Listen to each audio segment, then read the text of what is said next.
welcome to the Kill Your Gods podcast. Guess what? This week, that's going to be a little bit literal because we're starting our deep dive into the Holy Bible. It's not the actual holy, it's just the Holy Bible. We're doing the King James Version. We're doing I Hate the Bible. Because guess what? You ever tried to read this thing? It sucks. My first guest this week is my good friend Neil Wood. You can see him this February 23rd at the Laughing Fox Tavern in Magnolia, New Jersey, opening up for Steve Rinaldi. He is also the host of Cult of Us podcast, and he is one of the heads in charge of the DropTen Media Network. My boy Neil read the first half of Genesis with me, and whoo boy does this book suck. Let's see. Lot gets raped while drunk by his daughters. Noah gets raped by his son while drunk. And Lot, in order to prevent angels to not get raped, offers his daughters to get raped instead. This is the greatest, smartest book ever written that could never be written by a human. It has to be written by God. And it's ruining my faith in the world every step of the way. This isn't going to be like other books. We're not going to do this every single week. I'm going to do it as I get around to it. But we are going to do all of the Bible. You know why? Because it is very easy to promote and get eyes on a title like I Hate the Bible. Check me out. Once again, my stand-up shows keep getting pushed back. Check me out March 4th. I will be at Rack's Bar and Grill in Williamstown. It was Williamstown, New Jersey. It was supposed to be last week. Got snowed out. Shit happens. So go buy tickets on cricketcomedy.com. That's cricket with a K.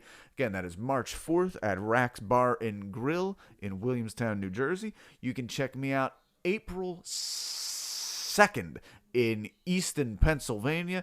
I will be performing at the Greek Meat Guy. Yes, that is the name of the place. The show is called Going Greek in Easton, Pennsylvania. Go look that up there with the Easton Comedy Offensive. God, I am exhausted. I was supposed to have this done way earlier. Yeah, again, keep writing in. Share, like, subscribe, rate, review, recycle, reduce, reuse, and close the loop. We can close the loop.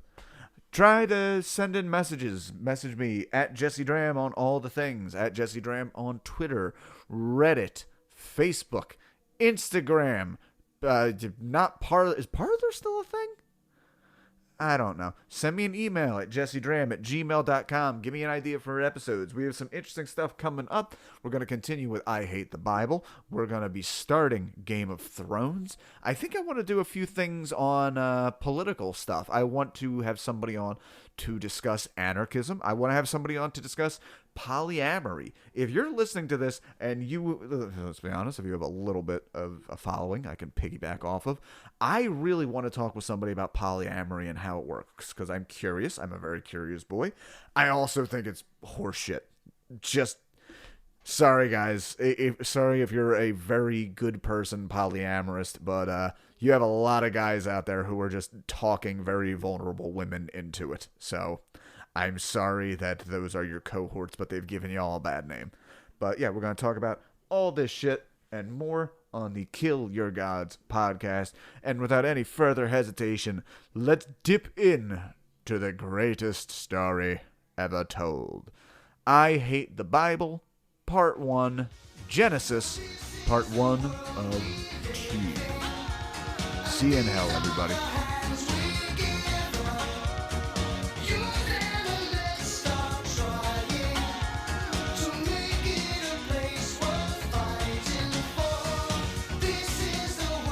Hey everybody, welcome to the Kill Your Gods podcast, and if you're listening now, you're already going to hell with us. My guest, good friend of mine from the cult of, I don't know why the fuck I sing-songing that. He's a good friend of mine, and friend of mine. Name's Neil Wood, host of the Cult of Us podcast, and a bunch of other stuff, DropTen Media Network. Go check that shit out. How you doing today, Neil? What's going on, bestie bammies? Not much, man. Not much. You and I hung out earlier today. Got a little bit tips. We were going to record that at the time, but the Sweet Heat podcast with Rusty Wright and Jeff Colella was recording, so they knocked us back. Well, you have to understand that when talent's in the studio, Just the way it goes. When talent's in the studio, it's only polite for them to defer to not as talent and let them take over your podcast. Well, I have been beaten up by other podcasts. I don't talk about it. I've been hit. They've been abusive, so I kind of don't talk about it often. But I'm here to out them now and possibly get them canceled because I was hurt. I'm well aware that you do need to get jumped in to DropTen Media Network. That is something we were doing at one time. All the people left now that used to do that. We followed a little tips of Scientology. So those people are gone. We don't actually do that anymore, supposedly. Right. And not that they left, they're disappeared. Like aunts, uncles writing, they ain't going to find nothing. They're adults. You know what I mean? I don't know why I'm being probed here, but they are adults and I don't know where they are, if that's what you mean. So, to coin a phrase, what am I? My brother's keeper? And he works it in. Hell yeah. Guys, we are talking about the Bible, specifically Genesis. Oh, you meant I thought we were doing Phil Collins. Were we not doing Phil Collins? I read his entire book. I read multiple books on him and watched multiple movies. That wasn't what I had planned, but like Lamb Lies Down on Broadway, great album. So good. I loved when they were really good with Lionel Richie. That was a good time. Anyway. No, we will be talking about the first half of Genesis. I wanted to talk about so after Infinite Jest, I needed another work of fiction. Oh, don't get cut on my edge. We wanted to do another book that had just as big of a following. And I tried and I thought for a while, I could not think, well, what's as popular as Infinite Jest that people take way too seriously and would love arguing with me and would react negatively but inquisitively to a podcast called I Hate Blank. And I said, I know, the Quran. And then I said, maybe not. Let's do the Bible instead. So here we go. I love it, man. I think it's a good choice. I think any modern religious people, of course, take it for, what it is of just of interpretation of old, archaic, history and, man cobbling together what they could from what they were seeing. And that's really, and there's nice parables in there and, maybe, but then you can't, so I love it that you went for it, dude. Spectacular. So I can tell from you talking about this that you're a very spiritual man and you believe the Bible is the literal written word, the word of God. God himself wrote it with a number 2 pencil. Yeah. And baby Jesus. A number two pencil with no eraser because God doesn't make mistakes. Yeah. Of course. He definitely he's using permanent marker. Yeah, man. I'm an atheist, been atheist for a long time now. So, You and I argued quite a bit on our previous podcast, the Magical Misery Tour, which is funny because I find it funny that we would argue so much when essentially we both believe the same thing. I just think it's a sad thing and I hope it's not accurate. That's why every guest we had, they'd be like, yeah, there's probably a God. I'd be like, see, Neil? See? Yeah, you're just like you right. There's another one. Like you were counting them off like days in prison. Yep. I remember Andy Lane.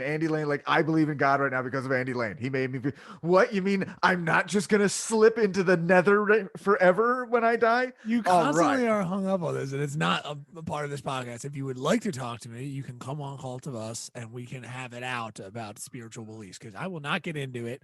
Because you completely are missing the whole point that it makes life more special. You just glaze over and go right to the end. You're just.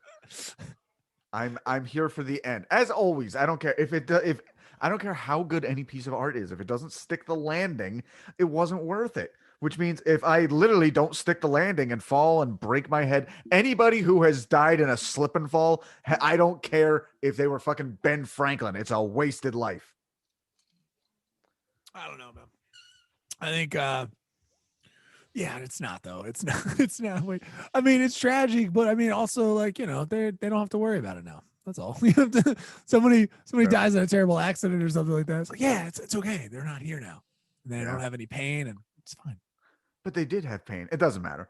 But anyway, we'll talk about it on Call the Bus. You have to come on Call the Bus. You can we can screen you in. We can just bring you in this way. Yay. Anyway, yeah, cool. So yeah, guys, let's get right down to it. Crack open your good book, or just go anywhere online. That's another reason I'm glad we did this. I don't have to pay for a book this time. This is me opening a book and then I'm flipping. In the beginning. Back in 1955. Man didn't know that. That's from Let There Be Rock by AC/DC. Go check that out. Wonderful. In the beginning, God created the heavens and the earth. And God said, let there be light. And there was light. Right. God saw that the light was good, and he separated the light from the darkness.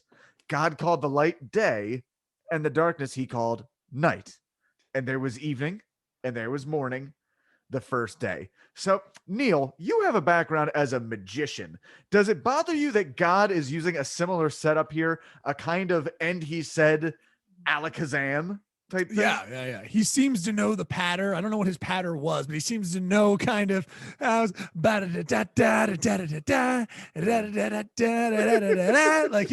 he seems to know that he needs to kind of, reach up there with some mysticism, be like, and then it was night. Like, he kind of has to do that, which is wonderful. I'm glad he's a showman. Yeah, I'm wondering what God used for misdirection. And my answer, God used misdirection so you wouldn't notice how he was putting the stuff together. Sure. His misdirection was childhood cancer.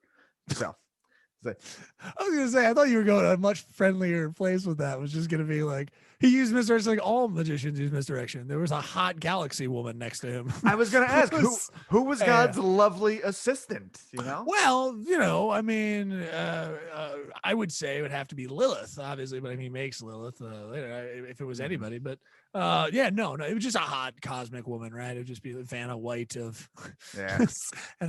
Showing a lot of thigh, a lot of cleavage. Vanna White is one of the most beautiful women that has ever existed. She's still pretty gorgeous. But the entire start, and I know but again, it's for a book that is based on a religion. It starts like a fairy tale, which tells us everything, right? In my head, what we need to know. Neil, clearly fairy tales were based on the Bible and not vice versa. You know what? See, I'm getting into a loop here. I understand now. Okay. Yeah. My cognitive measures and my thinking in terms of my cognitive knowledge and logic is there. It's looped. You're right. What begat what? And let's get into some begats if you know what I'm talking about. Right. Yeah, it's the whole beginning. I realized what from a kid. That's what I rereading the Bible. I was like, oh man, this is I'm just starting. I could be reading Cat in the Hat right now. This is, you just you just start. It's again, I've talked about it on stage, but it's like, I love when people just throw God into conversation in daily life, especially in this, is a book. So we're seeing it out. But like when people are just like, so God was there, just starting that way. Just no, right. Just, yeah. Guys have to understand. So God was there, God, fade in. God is sitting in a recliner watching his favorite game show. And he decides, I had enough of this. I could do better than this. It's the presumption. Like, it's just, you just kind of, and because I was younger, I remember questioning so many other things about the Bible, and the priests at my Catholic school did not like that. Nor did the nuns. But, it's just one of those things where I just love the start. Again, the presumption. Yeah, God was there, and you're just like, why? What? How? Who? What are you talking? What God? Who's this dude? Like, what are you talking about? And yeah, it's all just inferred after that, right? Just the human spirit, the human emotions just take it, that we just run with our consciousness, as they say, for deity and God says, we just run from there. We're sort of programmed now. So it's perfect. Love it. Also you get to picture what God it is, right? Somebody reads, you're just like, right. My God. All right, cool. He looks like what's his name from Big Lebowski. And I can see that. What is that what your God looks like? My God is probably a combination of Jim Carrey and Beyonce. Whatever that mesh is, that to me is a perfect being, right? So. And not even like a perfect liquid mixture. You're talking like Beyonce's ass, Jim Carrey's eyebrows, whatever that is. Jim Carrey's tits, exactly, his pouty little tits. Just whatever that combination of human being would be, a homunculi even I would take. I would want that inside of my home. Sorry, that got weird. But inside of my home to hang out with.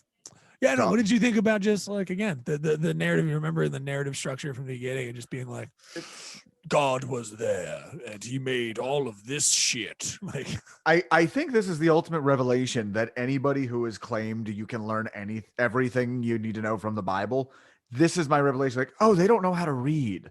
yeah. Like that's what's happening here because how they've gotten. Granted, we're like 4 sentences in. I think I'm good already. I know I don't want to. I know for me, but I just remember reading this and being like, I just don't know how anyone.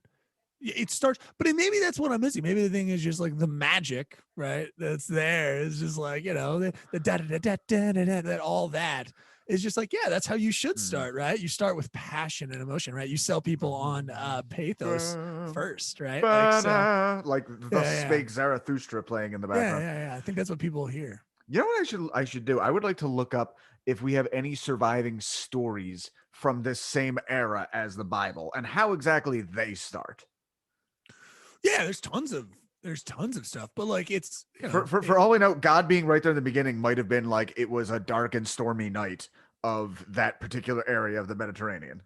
Yeah. I mean, well, lots of even books from Richard Carrier's book, like he hits on that story structure. Even like there was tons of things being passed around from people who were possibly in caves, hallucinating or having deep meditation things. We forget that they kind of knew all the same stuff. You didn't have the same stuff. So religious structures and things. So you might just have a group of people who got together to worship let's use a term of pagan or naturalistic things, right? So you have people just like chilling in these crazy, imagine Jesse being in like a cave in 1000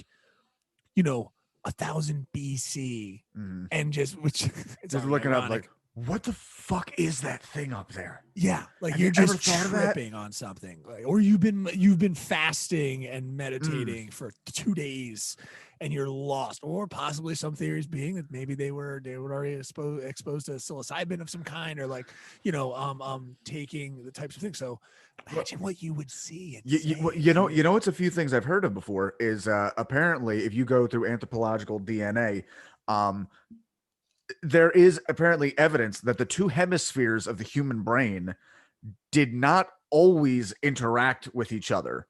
Oh. The theory being that it more or less hearing thoughts in your head might be an example of the two halves of your hemispheres not interacting greatly, so you interpreting a thought from your own brain as coming from outside. So right. if you were talking ancient man, there was a chance they'd be hearing all these thoughts, and what would they attribute to? They'd attribute it to the sky, to dead relatives, shit like that. Right.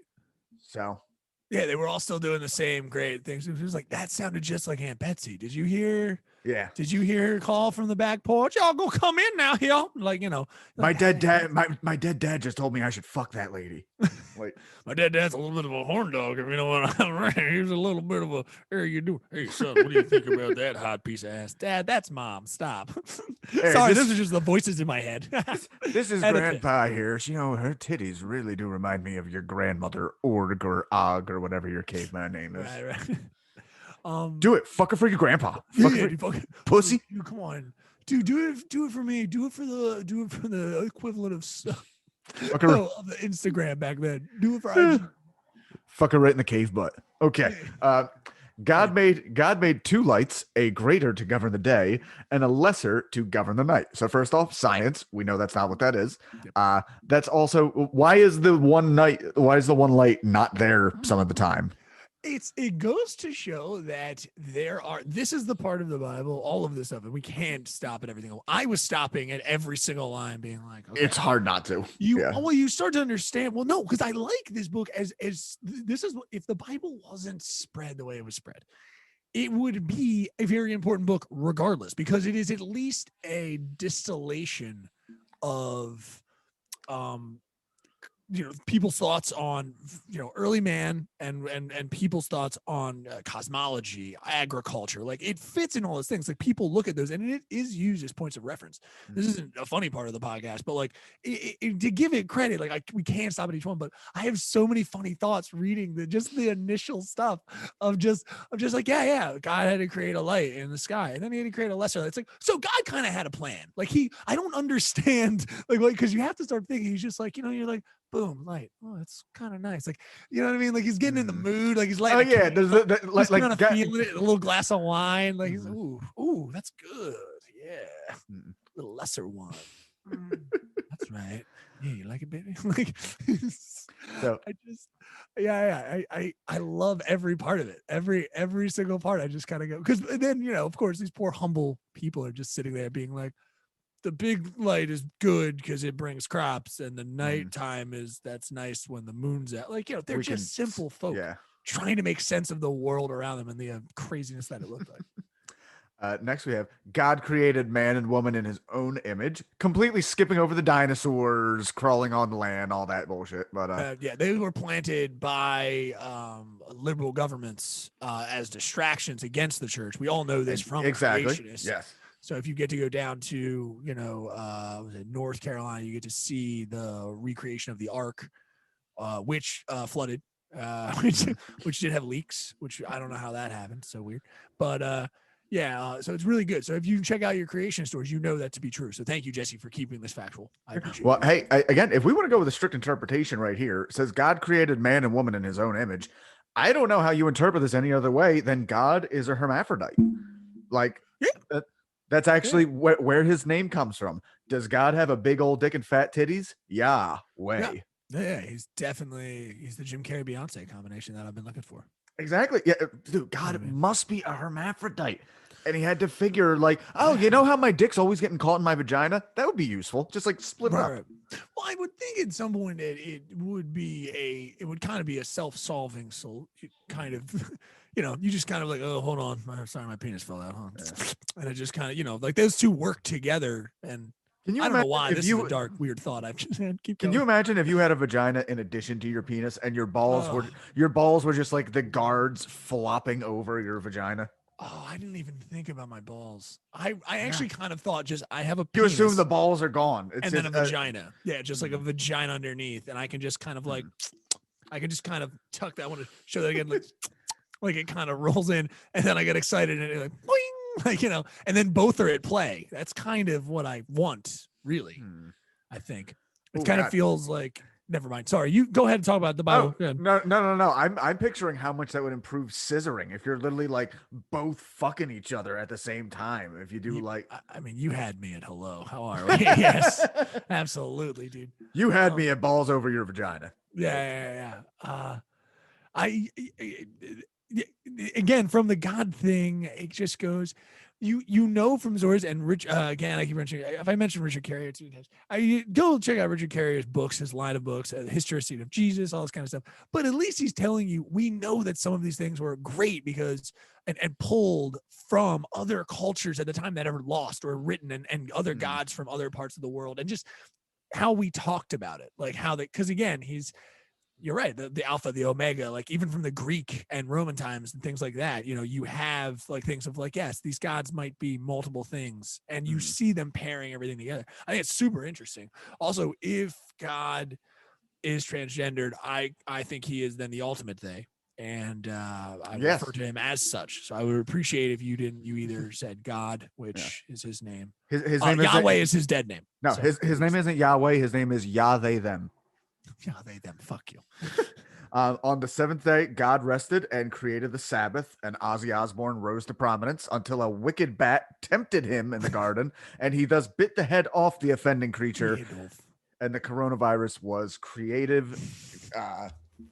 Listen to Blizzard. Love the walk. All right, so we're one chapter in, and already we're retconning. He already mentioned that created man and woman, but now we're going back and getting the details. Man is formed out of dust.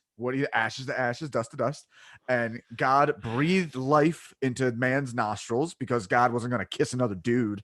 Come on, absolutely, dude. Of course not, dude. He put him in. Watch your mouth. Just watch it. Just for the rest of this, just watch your mouth with them. Well, I have the camera working now, so I can watch my mouth. It'll be hard to read and watch my mouth at the same time. Okay. Oh, okay. Whatever.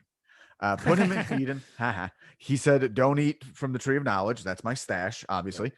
He made a bunch of animals for Adam to name. This is so, like, why does this part of the people who believe that everything in the Bible is 100% accurate, why did this need to be here? Like, also, Adam named the animals. Like, we could have gotten to that eventually, but real quick, lightning round. Adam fucked up. There's some really dumb names for animals. Aardvark. Yeah. Fuck that. What's your least favorite animal name? Least favorite animal name has to. Oh God, I don't. I don't know, man. That's a good question. Rhino, I think might be. I'm kind of been mad at the word rhino for a while, even though it fits and it feels like. I think of rhino and I think of the way they look. I think of the ECW wrestler. Oh, you know freaking what? Jack. You know what? It would be a hippopotamus. I really do. Hippopotamus is violent, actually rage-filled creatures. I feel, and they kill lots of people, and they kind of just like hippos. Yeah. If you can just cleave off half of the name of the animal, maybe that wasn't needed. You know, hippo's like the dog that your aunt has. That's the name of your. Come here, hippo.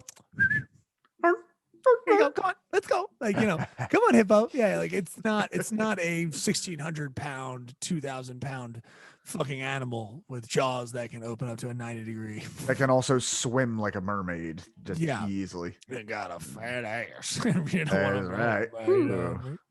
But yeah, I think hippo would be the one. But hey, also, Abraham, this is your dog talking. You should probably as your dad. Fuck, I fucked it all up. Never mind. I was gonna make it like the caveman, only he was gonna tell him to fuck a hippo. Yeah, it didn't work. We tried, and that's what's the Bible tried too. Don't worry about it. You know, sometimes you fall. So weird fault rate here. So he realizes, the animals aren't enough for Adam to keep company. Right. I need to give him a lady. Which makes me think, were all these animals just fucking dudes with dongs? Did he only come up with gender after the fact? Yes. Good. Okay. Hearing your question, but I'm stopping at the point of like, why make anything? Why it's I guess again, just God sitting up there just being like, I need a friend. Like, I don't know. And again, Christians like, no, that's the goodness of that would those people that, check out this. It's the goodness of God he made. I was like, I don't know, dude. It didn't seem to work out. It's his first creation. It kind of botches him. He gets mad at the pets. He's kind of like, anyway, we'll go. We're getting there. With Adam and Eve, you're correct. Well, I don't know. Well, did Adam get sad? Does he need a companion? Yeah, how long did Adam have the animals before he was like, it's not enough? Or let's be honest. Again, if we're going from the thing, let's look at this as all of this is real. Yeah. And remember that these animals didn't even like eat each other. Right. These animals, this is Adam living in a world that is almost a childhood dream of like, I have hippopotamuses to play with who are just like, like you can rub up and rub their bellies and stuff. You know what I mean? There's like a lion there who knows how to play cards. Like it's fascinating. So I'm gonna go play Mario Kart with the lemurs. I'll be back later. Yeah. He's like, I'm kind of bored. So again, if we look at this as, let's look at this as everything in the Bible actually happened, but it's an unreliable narrator, and say this is his actual history.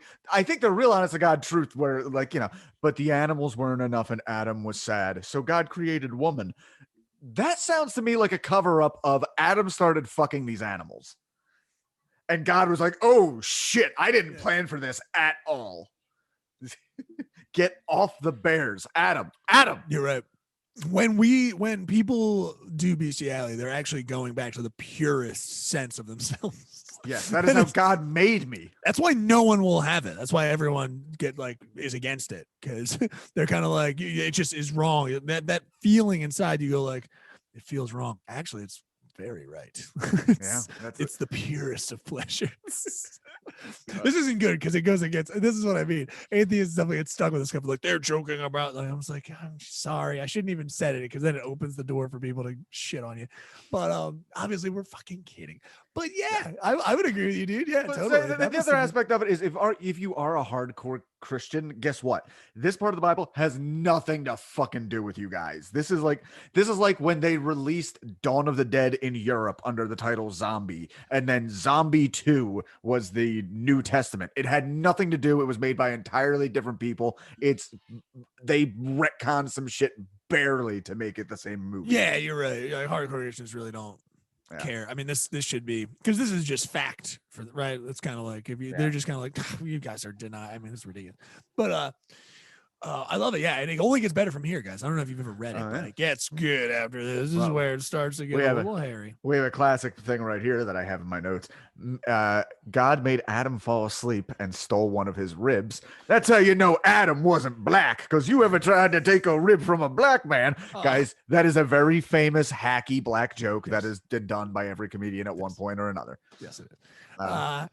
But I just love it again. Why did he need to go to sleep? Why? God's got infinite power and he's got to go, you take nappy nap. He's got to roofie Adam in order to get what he wants. Like, you know what I mean? It's just one of those things of like, how you doing, buddy? Long day naming all the animals. Here, have a drink on me. Let's go, man. Huh? What's going on? And then, Jesse's just like, yeah. Well, I'm gonna get something out of him, if you know what I'm talking about. Right. It's like, no, I'm actually gonna take his rib, make him a wife. He seems lonely. Yeah. Also gonna take a third kidney out. I'm gonna sell it on the Russian black market right there. Yeah. We also have the alternate cut here. You already mentioned alternate cut. Lilith. Where's Lilith? Yeah, not included, especially in the King James version. Definitely. Yeah. Why don't you enlighten our listeners on who Lilith was? Oh God, certain books of the Bible, in terms of the Council of Nicaea and various councils, but they were thrown out. So Lilith, many stories that came out of it, there was actually someone that God created before Adam and Eve. He created Lilith, Adam's first wife club. Yeah, absolutely. And she was, like kind of an all-powerful. Again, it speaks back to, the various religions and things that are going at the time that are long since gone, that have been molded and taken into Christianity, Judaism, things like that, long since gone. But like, the feminine and the male and the alpha and the omega and things like that are kind of surging around the entire region, and everyone's kind of picking and choosing and being like, that's ridiculous. You know what I mean? And God can't be a woman, or we shouldn't have multiple gods, or you need multiple gods, like all that kind of stuff. So in this one, they leave out that in other books, forgotten books of the Bible and scripture like that, God actually was a little bit of a player. He made a woman first. It's kind of like, what's going on? Buddy, this is going to be your starter wife. Don't worry. She's gonna boss you around a little bit, but it'll work out. But Lilith had to be all uppity. Lilith was too. What was it? Lilith was like too much of a boss bitch, I believe is how they say it in the Bible. I think she was a redhead. I think they portrayed her as having like a fiery temper. Right. Which, by the way, neither of these people, it seems that neither of these people were ever babies. They were just born like 23 with like rocking everything. Yeah. As you'll know as it goes, childbirth is both a.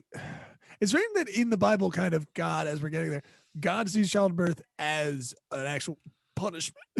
And all we look at it is a miracle.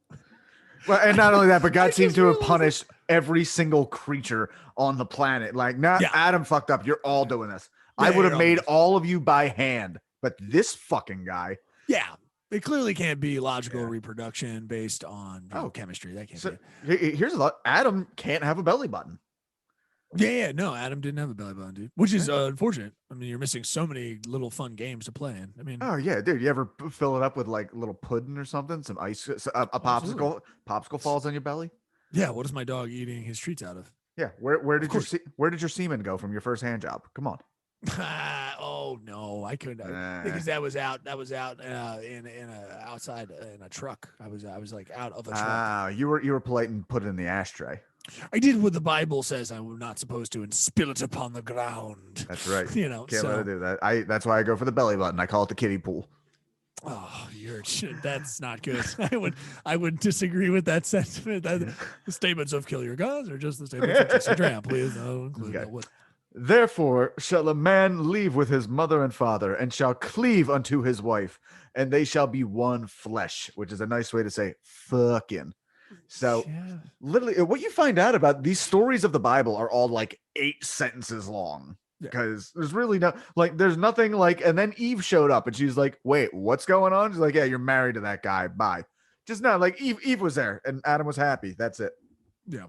And cleave is an interesting word. Yes. But it's all, it's just, you're with him. I mean, this couldn't be from a male perspective of ancient, archaic people. No, there's no way. It's got to be just like, God's like, be with him. That's it. Like, Exactly. come on, baby. I don't want to have to hit you again. You know what I mean? Like, baby, just go be with that guy over there for a little money. Don't worry about it. You know what I mean? Like, what are we doing here? Like, keep going, because I can't. The serpent gets no subtle intro. He's just there out of nowhere. Oh, That's how everybody in this book just wanders onto the fucking set. Nobody's ever foreshadowed or anything. Yeah. No, it's not. It's and God created this book. And God created the light and the dark, and it settled on the first day. And then you just see the devil. Bad time. Sorry. It's where? Why? Who? How is he? Why is it not mentioned? Why are we not? This book, it makes me infuriated that people read this and I don't understand it. I just don't get it. All of this stuff is ridiculous. And also, as it's told in modern Christianity, again, that the serpent may have been the devil or a messenger of the devil. Not mentioned. How? This is all retconned, as you said. It's all retconned later because all the stories about angels and then the ark. I mean, the ark. The actual hierarchy of the angels. All this stuff is later done by. That's like the Bible extended universe shit. Yeah, a bunch of nerds with too much time on their hands made up. Saints, I am livid about Saints. We can't go into it. I could go on a diatribe. I don't understand it. The entire, Martin Luther was trying to get away from deities and objects and things that you worship. And that's all Italians do. That's all they do is it's in Spanish culture. Again, it's all based off of very old beliefs of, again, this is imbued with something. And it's not. Right. Everything is magic. Like my daddy gave me this and it's got his special power in it. Like your dad gave you a bottle cap in between hitting your mother. There's nothing magic about it. Shut up. I love. Anyway, we're way off because it just blows my mind. So the devil or the serpent, as he is just known now, because they just needed a thing for evil. They need an antagonist. God can't smash it out. Like, we just don't. Again, the beginning of the Bible is one of the most assuming everything, because you just get to go. I guess back then, again, when you're writing, you just go, they know what we mean. They know, what I mean? They can say any evil, just in general, and whatever it is, we'll come up with it later. We're writing on the go, baby. You know what I mean? Don't worry about it. So despite showing up out of nowhere, the serpent talks like they're old fucking friends. And I love it. I'm picturing the serpent here as like, you're like a girlfriend's bitchy friend. Like, you haven't had that fruit from the tree of knowledge yet. Oh my God. It's like a catty. The serpent would absolutely be taking photos of like her plate at the nice, like, new restaurant to put on Instagram. You'll die. Actually die. You'll be in so much trouble. You're going to be in pain and blood's going to come out of your vagina. It's so good. You haven't lived until you've had the $30 tree of knowledge fruit brunch with mimosas. Yeah. And pretty much all of this is to give Eve FOMO. So Eve gets FOMO, fear of missing out, drags Adam to brunch so she can post on social media. But guess what? She doesn't make it private. And God sees that shit. And he's like, what the fuck? I told you not to go. And Adam was like, I didn't even want to go. She made me. And Eve was like, but all my friends were there and I felt left out. And the serpent has been trying to ice me out for weeks and I had to go. We hate women here on this podcast. Come on. Please don't say hate. Say loathe entirely. Loathe immensely. No. It blows. Again, I just love every part. I hate that God is both not watching and watching. He trusts, I guess. What else is God doing?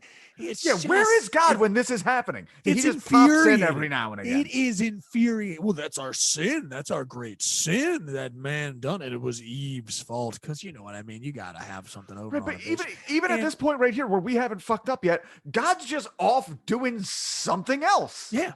Just God's at the office. And that's completely okay. Like, again, priests, and I've seen priests when they're just like, when I'm arguing about this, and at least I get them. And most Catholic priests and things like that, really, especially just like Catholics, especially, I should say, they're kind of like, well, this is a story. And I'm like, okay, so this is a story. Got it. They kind of always say, like, this is a bunch of stories and parables. And then, but once it gets to Jesus, that's real. It's like, okay. And you just kind of go, yep, but like now we have it where they're teaching it as fact. Like now it's just like, no. This is, because I still don't know. Like, actually, when I was, they do. Actually, I should say, I guess that was the very beginning, because even there, Catholicism was teaching me, even from a young age, like they said, Noah's Ark. Like one of the first things you learn, and none of that is real. No, it needs to be a caveat right away. Like, nope, that's it. By the way, pretty much every culture on Earth has a flood myth at one point or another. Yeah, of course. So I need another drink. Damn it, keep going. Go for it. So they also realize they're naked because of all this, which I don't entirely understand. God shows up asking, "Where is everybody?" And Adam and Eve don't respond. God's like, "Dude, what the fuck? Where are you?" Adam immediately comes out and throws Eve under the bus, like, "Yo, she told me I'm naked, and I don't like it." Like, I thought you were always gonna do the Delco. Just like, "Yo, all right, dude. Wait, hold on up. Yeah, God, apparently I'm like my dick's out and stuff." Yo, God, you didn't tell me my donger was a bad thing. Yeah, I didn't know my dingle dangle was all just out and about. I didn't know that. She's got her loving oven there. It's just it's there. I don't like it. It feels weird. Is there a Wawa around here or no? Because I got to get something on this Johnson. Yeah. Yeah. Your accents are so bad. I need to work into accents. We're doing the Game of Thrones podcast now. First episode, I can't do an English accent to save my fucking life. And by now I can just drop into it at any point. That's good. Yeah, there you go. Boom. But okay, so where are we? Yeah, right. Adam's just kind of like, wait, oh, my dick's out. Which again, what do you the great thing of just to be like, hey, how did you know you're naked? Like, like God, why are you surprised? Yeah. Why is any of this? Why are we getting back? Like, again, like you're popping in now from like the other side, just being just like, oh fuck me. She got into the apples. Like, I hate it. I hate it. It just she's like 5 days old. She's gonna get into the apples. But the devil's there. Okay, so God, did they get a fucking sweet? I don't think they did. They just say, because the thing is, God's like, don't eat from the tree of knowledge. Like, don't eat it, But he doesn't say anything about evil. And this is what this entire religion is built off of. It really is. And I don't understand. And most religions, it just goes, he didn't even warn them. He didn't say, he just said, don't eat that fruit. He didn't give them context. He's like, he's like somebody, again, like checking, he's like, hey, just don't go outside today. I'm like, all right. What? Okay. And then you turn out that it's just hailing bullets. Like everyone is shooting all the guns. You're like, oh shit, what the fuck's going on out there? I told you not to go outside. I was like, yeah, but you didn't say everyone was shooting bullets outside. I thought maybe it was just raining. Like, it's just that stuff of like, how, why? Really doesn't give the context. Does not give the context at all. And why does evil exist? It doesn't. And this is what, of course, I've had it where they go, well, those are cosmic questions, Neil. You can't ask those things. No one. I go like, it doesn't sound like anyone knows. So anyway, go ahead, bud. Hit me with it. Especially, well, the thing with the nature of evil is it feels like there is such a blatant non-cosmological answer, which is random mutation and fucking up children when they're young. That is how evil starts. Yeah, absolutely. And lead paint chips a lot of the time. Yeah. Lack of resources, lack of education, abuse, and all that kind of stuff. Yeah, I mean, there are, and then there's just some, unfortunately, chemical imbalances that happen and things. But I love it. But it just goes to show that, again, if you have questions about the book and things like that, just always go back again at the beginning. If there are problems, it's like a movie. Like I wouldn't watch it past Genesis. If this was just one movie, if you know what I mean, like series movie, I wouldn't get past. You're Genesis. Not coming back. I wouldn't even. Sequel. It would be 20 minutes of the Bible, and I'd be like, I hate everything about this movie. It would be a movie. No one watch it. No one watch it. If they did it line for line and we made a movie, you wouldn't watch it. Horrible. No one. You'd be like, why did he just do that? You're like, I don't know, God's a fucking dickhead. And that's it. Speaking of God being a dickhead, so he's so pissed off about this that they like broke their fucking human warranty. He evicts them and puts cherubim to guard the tree with flaming swords because God is fucking melodramatic as hell. And he made swords. Yeah, exactly. He says, Adam, you fucked up. Now you'll have to till the land and eat bread. Oh, curse. Oh. Yeah. Sorry, you brought this upon yourself. Eve, Adam is your ruler now, and it's gonna hurt like fuck when you have babies, and you'll bleed every month. You had it coming, bitch.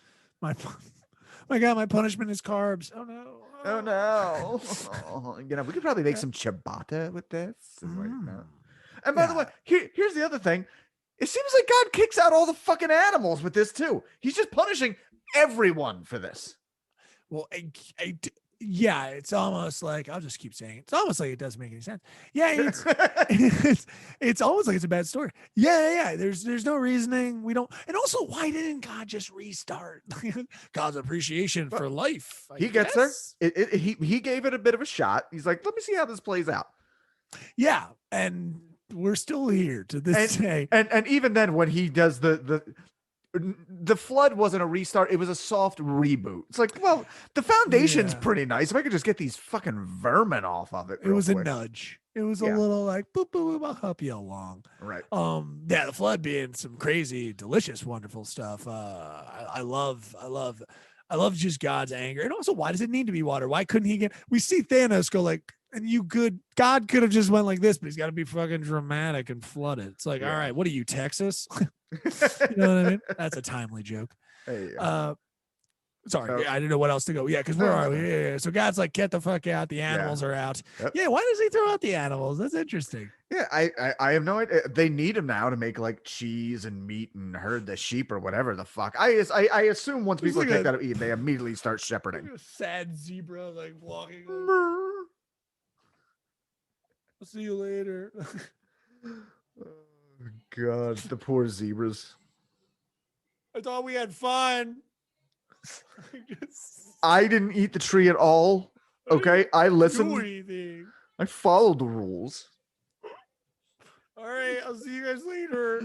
Oh, I'm following him. Leave me alone. Like, what the hell? Why follows Adam out just to get fucking speared like as soon as they're outside the fucking Garden of Eden. Yeah. I imagine the animals talked, and then once Adam started talking his shit, because again, I imagine it's being super fun. You run around, there's like unicorns and stuff, and all the animals, and you're talking to like a giraffe, and it's like Animal Farm without the communism. Doing? Yeah. But then they're all like silenced. They're all looking around, like, oh shit, we can't talk now. This fucking it's gonna suck. And then, they all. Wouldn't it be neat if they just had like anti-gravity in the Garden of Eden? Just it seems like a bunch of shit changes as soon as you leave it. Yeah. That would be fun. Yeah, like hard to be mad in anti-gravity, like lesser gravity.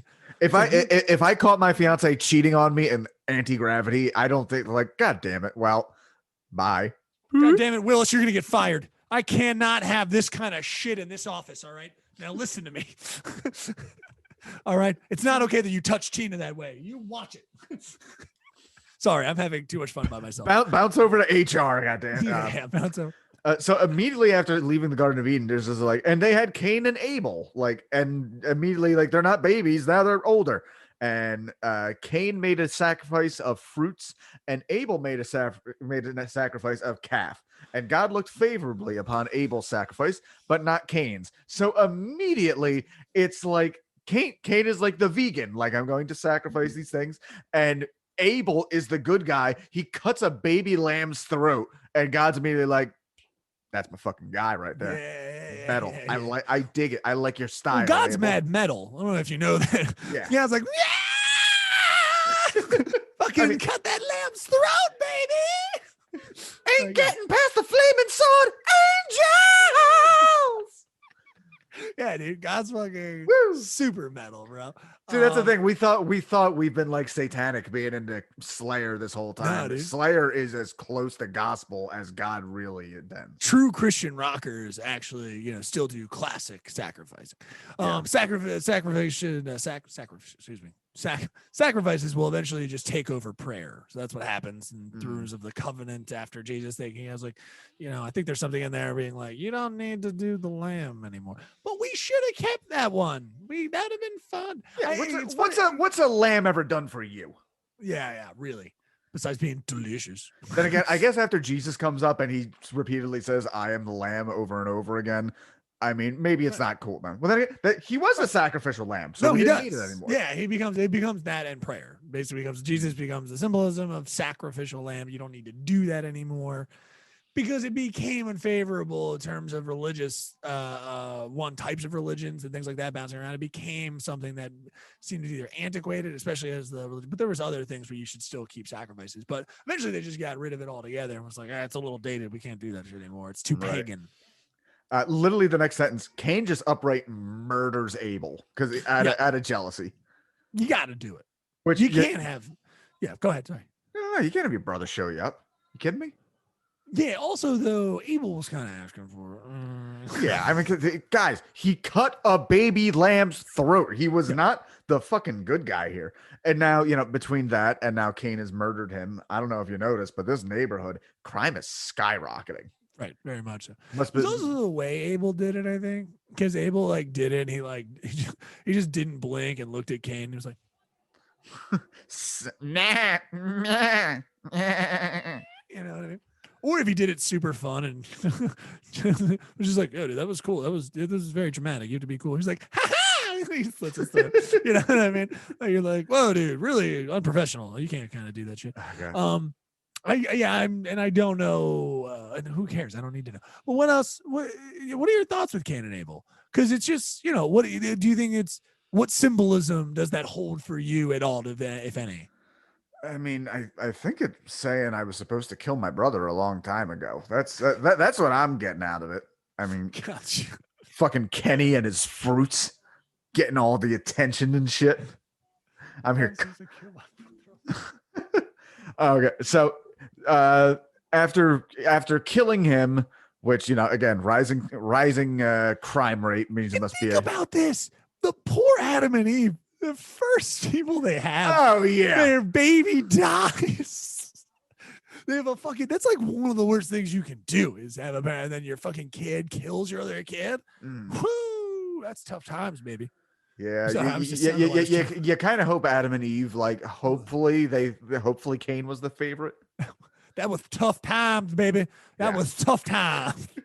Because this is the thing: if you're not the favorite kid and then you kill the brother, it doesn't matter if you're the only one left. You don't go up in ranking; you still go down somehow. It is the cosmic way, Yes, unfortunately, yeah. We're just like, good job, Timmy. Okay, good job. That was a good thing you did, Timmy. Yes. We have one back to one. So I mentioned this before. God shows up and asks Cain, "Where's Abel?" And Cain's like, "Oh, I didn't realize I was his babysitter." So I talked about this earlier. The modern notion of God is everywhere and he can hear all your prayers and see all 2.3 billion Christians at all times. Yet here he is. There's only 4 people in the world and God loses track of them. Yeah. Is God at the fucking pub when this is happening? Yeah. Yeah, God comes back as he lost his keys and he's feeling his pockets. he's just like, fuck me. I was playing darts with the boys. I'm sorry I woke you up. Where's Abel? Where's Abel? Where's your brother? It's been about 45 billion different ways. No one knows why God's omnipotentness seems to be somehow. Again, I like to think that he is like a kind of a daddy in the 70s and kind of popping in and out of a sweet party. You know what I mean? he's just gigging around. I got to pop in and see the kids real quick. He just opens the door. Fucking one of them's dead. Fuck. Yeah, me and Zoro. Good. Me and Zoroaster met a set of hot twins. What have you kids been up to? Yeah. Me and Boot are out here. We're about to ball the next door neighbor, if you know what I'm talking about. Sheila is asking for God would look great in a leisure suit. Yeah. Now that I'm picturing that. Yeah. Yeah, that would be sweet. I like I'm picturing him now as the blonde character from F is for Family with just the whole Vic. I could say it. I could say it. Yeah. Mm-hmm. Definitely. God marks Cain for his crime and says that anyone who should slay him shall be avenged sevenfold, meaning they'll have to wear guy liner and perform sick guitar solos. I knew it. Woo! Yeah, again, no one cares. I don't no one knows why. It's needless. It's an addition to God marks him, like none of this matters. Well, see, that's also the thing. He's like, well, God, if you mark me, someone else will kill me. And God goes, oh, yeah, good point. Nobody killed Cain. Like, wouldn't that be the point of it? You are going to have a thing that's going to make everyone say, why is God against death at this point? Yeah. Not to mention, there's only 4 fucking people. Who are these other goddamn people, supposedly? Yeah. I don't understand why God is against death at this point. The morals are not, they seem to be, the book seems to set up a thing of like, God's got a bunch of morals that sit over off to the side. He hasn't told anybody them yet. He hasn't really said anything about them. He just then pops into a little anthill and goes like, this one isn't doing its taxes. Like it's, and you're just kind of like, no, man, you didn't say anything. What are you talking about? So up until now, I don't know why he is judging anything. I would love it if he was just like, again, popped in and was like, hey, you're not supposed to kill people. It's like, oh, I didn't fucking know that. When did you say that? Did you say that last week at the meeting? Yeah. I don't think you did. He's like, yeah, sorry, it slipped my mind. It was on the docket, though. We were going to have a forum. I've been here 7 days. I've been fully grown the entire time. Nobody ever fucking mentioned don't kill your brother. Yeah. And he's still doing this because he's so new. He's like with his penis. And he's like, he's just having fun. He doesn't know what things are yet. He hasn't even found his butthole. Exactly. He has no anal retention yet whatsoever. Exactly. Anal retention, great name for a punk band. There you go. Continue. Despite being the child of the first 2 people, Cain wanders east from Eden to the land of Nod, where he finds people already living. He finds a lady and knocks her up. There's a bunch of so begat so and so with a random. They randomly mention Cain's great grandson Lamech. And all they mention is he's the first one to take 2 wives, thus having the world's first threesome. Go Lamech, you pimp. Fuck yeah, dude. Out of nowhere, he admits to his 2 wives that he killed 2 dudes at some point. And that's it. It's just, you never brought the fuck up again. Nope. Most important book ever. They just need to mention that shit. I don't, again, cobbled together stories. I didn't even know the meaning of the Cain and Abel story. Only comes down to the singular line of, am I my brother's keeper? And again, it's dissuading, right? I guess it just speaks to human nature and taking part in responsibility and not having jealousy rule your life. And then that's it. That's the rest of the story is that it has no morals. It doesn't make any sense. And you just kind of sit there and go like, yeah, if you should care about others and not have jealousy, and you are your brother's keeper because you have to keep peace is important and love is important. But it's man, you just need to say that. You just need to be like, love is a good thing and don't be jealous. Right. Anyway, sorry, I'm the funniest person ever. So after this, we get into the next section, which is just ages. And it's, again, what chapter? We're on chapter 2, and we're going to talk about the ages people live to. Again, in the hope that some dumb fucking ancient Jew is like, ooh, that's a lot. That's a lot of years there, Mabel. Hey. Adam lived to 930. Methuselah lives to 969. Nice years. I know that. I'm going to get them a birthday card. Like, what? Why? There is a reason. I always thought that this was the section, and people forget about this in Genesis. I always thought it was just to try to make up the years. Like they're trying to, like, if you counted all these things together, I know that they've done that scientifically. They have counted all of the years of these people, and it still doesn't date correctly because there is no other reason other than these are early people that may have existed. It's right. They're trying to make a weird historicity to it. Yeah, pretty much. None of the women's ages are mentioned because you don't ask a lady her age. Ask a lady her age. It's rude. Oh, Jesus. And right there, we get to Noah, and this is where shit really picks up because So, God, I'm looking at this, and again, it goes by so quick. Here, God straight up admits to regretting the earth right away. Just like, you know what? I fucked up. This is bad.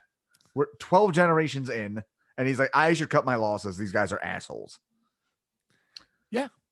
Oh, and also, random side bit, they also mentioned, like, by the way, there's also giants and shit walking around right now. Poorly written.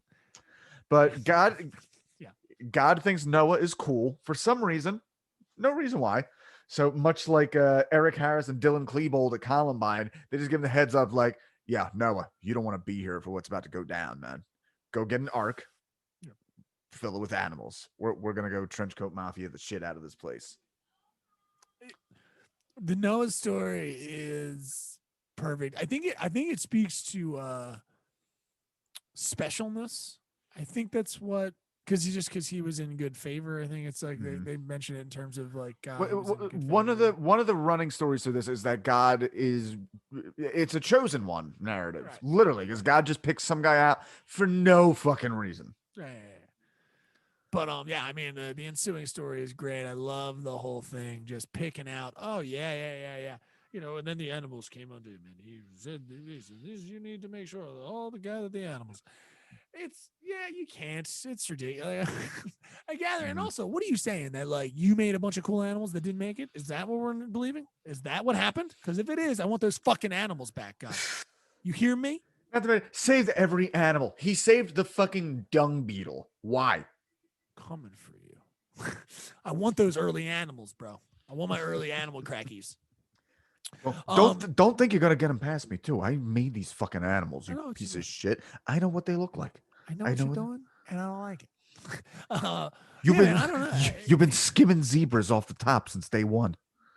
Yeah. Well, it would be probably you've been those goddamn griffins. I know you've been skimming off the top. What, you got rid of them? What are you talking about? Like, where the fuck are my minotaurs, Noah? Where are my minotaurs? Yeah.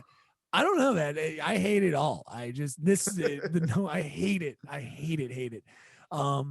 And the excuse for the story, it's just again flood that happened, and but where's even the Noah that Noah came from? I love that the name is kind of simple. It's not Jakarta or something like that, or something. You'd think it'd be more that it's Noah, and I know that had to be retconned later, obviously. Right. But I do I think some of the basic like the fun stuff, right, that is in there. He's got tons of sons, right? His others, he's got 3 sons? He has 3 sons: Shem, Ham, and Japheth. Yeah.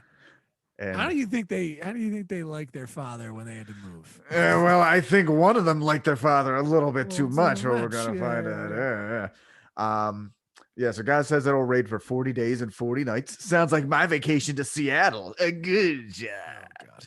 And from there, it won't recede for 150 days. And then it's like years. There's like a thing. Recede for 150 days. It's just 150 days. I thought he had to stay on there for like a long time. There's inconsistent numbers. Yeah. But he had to be on there. Bring 2 of every animal, and somehow you bring a few extra ones so you can fucking eat and survive for a year. Meanwhile, all the rest of humanity is just dying, drowned. Why go through the dramatics? There seems to be laws that are being adhered to from God. I love it. He's like, well, I can't just start new. And it's like, ugh. It's like when your Amazon order is going to take too long. So he's like, all right, I'll keep it going. Maybe I'll just see if I can kind of. He signed a lease with like the dirt provider company. It's like I can't return that. I would have loved it too for some reason if Noah had if this had happened before. Maybe they're not mentioned in the Bible, so but then it becomes like the buddy cop story of like the guy coming out of retirement to take them across. He's like, God's like, Noah, fuck me. What? This shit again, dude? I mean, what are we doing this time? Fire coming down? I'm going to flood it. I gotta build a boat, don't I? You do. You gotta build a boat. Oh God. There's just always poor Noah getting put back to work. He just wants to chill out and enjoy his retirement. He is too old for this shit. You know what he wants to do? He gets into wine. He wants to chill out. He becomes a whiner. And this is after, right? This is after. They get off. He says, "Be fruitful and multiply. I will never flood the earth again." I like the olive branch with the dove and everything, because I like to think the dove, it's such special meaning, things like that. And then the dove just fucked off back to the world. I was like, there's no. I wouldn't think that the dove he might want to capture something. I was like, whoa, where are you going, dude? Come on now, you're my trusty dove. You find things. This is insane. Man needs his dove like a woman. Yeah, but he does. He gets into the old drinks. He gets into his cups. Gets fucked up. Apparently this is the first alcohol ever created. Yes. Which is weird. They try to put that again. Another thing they try to retcon, like he didn't know he'd get drunk. Like, then why was he making wine? Why the fuck do you drink that grape medicine tasting shit if it's not getting you fucked up and making you sing "That's Amore" and fucking a young lady behind the Coliseum wall? I don't know. You're Italian. What's going on here? No, that's a matter, right? Okay. It's a matter. We fucking behind the Coliseum. So this is where it gets fucked up. So he gets drunk, passes out, fucking naked. Yeah. Shem. Oh, go ahead. Right. No. Well, and because of this shame, which again, I don't know why. The rules haven't been set up yet. But go ahead. Yeah. And then what happens out of the shame of it? Shem and Japheth walk backwards with a blanket. Again, being super specific. Like, they don't want to look upon his nakedness. So they carry a blanket backwards and then drape it over their naked father. But Ham, he's got other plans.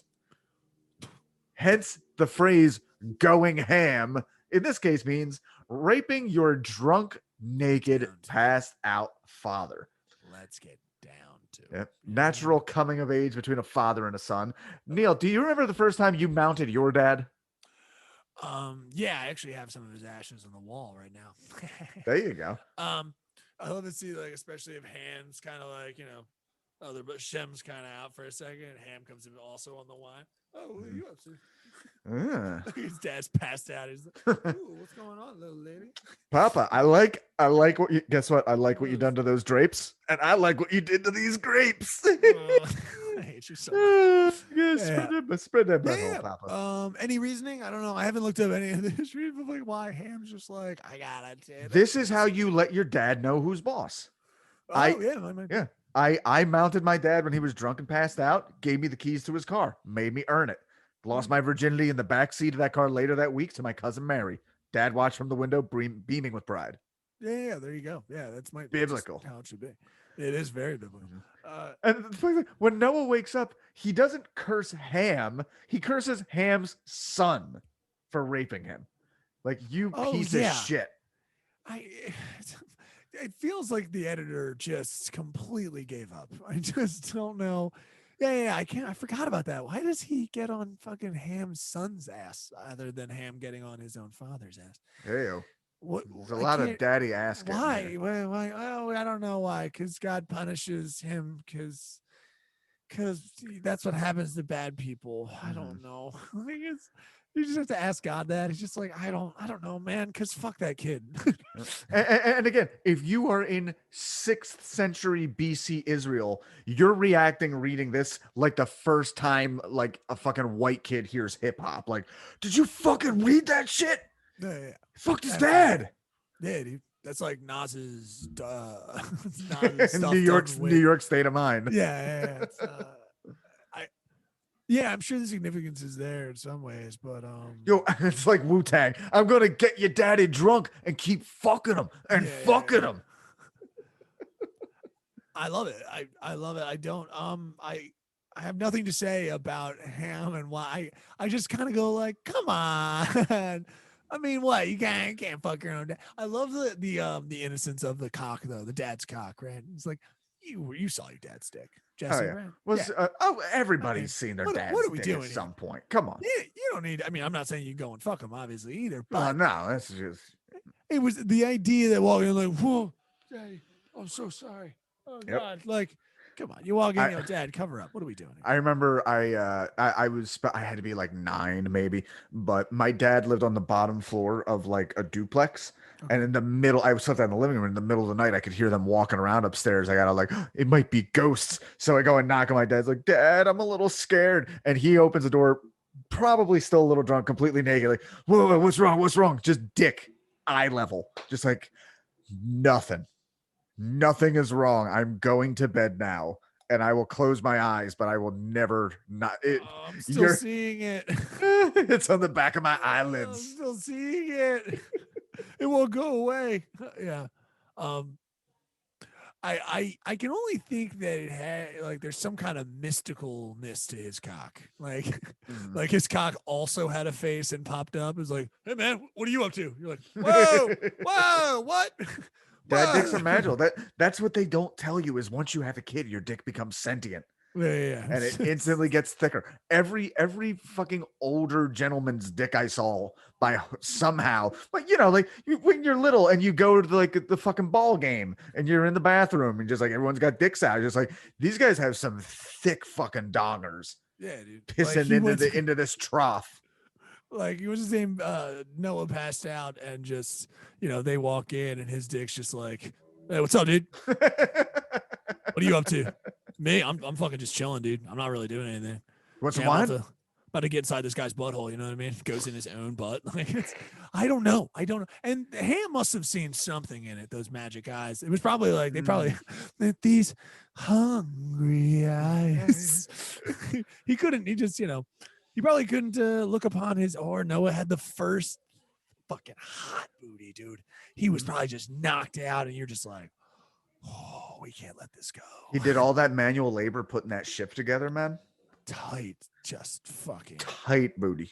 Tight loose juice, though. It's kind of like one of those things. It's all sculpted underneath, but then it's got just jelly on the inside. It's Beyonce again. I have to say, it is like the under half of Noah. When Noah's awake, Jim Carrey. When Noah's asleep, Beyonce. Ooh, that would be a fun Freaky Friday kind of thing. Yeah. I'm thinking of like never mind. Keep going. Tower of Babel, only 5 sentences in this whole story. Everyone spoke one language. They wanted to build a tower to heaven. God said no, made them all speak different languages. No Mas tower. Yep, dickhead. Doesn't make any sense. I have to keep saying it. It's almost like it's a bad story. Yeah, God is such a dickhead in this, and then he never. We don't fix it at all. We just go like, no, I want them to be separate. I kind of want them to be miserable, actually. Yeah. I don't know. We should just kill everyone and start over again, shouldn't we? Yeah, we should. Can't flood it though. I said I wouldn't anymore. I said I wouldn't do it. I can't lie because I don't want to do space time. Oh. Yeah, I really did read that. I had resentment immediately. I was like, why are you doing this? Leave us alone. We're talking to each other. We're making peace. And then God. So I seemingly blame every war on God now. Oh, well, I mean, his fault. Yes. Yeah, no, God kills everybody. Everybody you love who dies, God's fault. This is a problem I have with my mom. My mom believes in God entirely. And then I immediately, oh God, I still can't believe I needed her to find something for me, a birth certificate or something. And she calls me back. She's like, oh, okay, God must have been on my side today because it was right on top of the pile, right where I looked. Like, oh, good. That's great that you think that, Mom. But it seems that God made it super easy for you to find my birth certificate and just plumb missed out on a child with brain cancer somewhere. But I'm glad your file keeping was a little fucking easier. Right. Yeah. You have a problem with, random tragedy. Again, it's that thing of, I love it. I love that you kind of look at it and just like, thanks, Mom. You killed another cancer kid. It's like, whoa, Jess, slow your. Well, no. She said God doesn't cause cancer. Like who? The devil does. Like, really, Mom? Is your mom is fun? Really? I didn't know. My mom doesn't think the devil caused cancer. That's oof. My mom is just beautifully not questioning a lot of shit. You know what's funny? My mom did her first podcast today. What? What?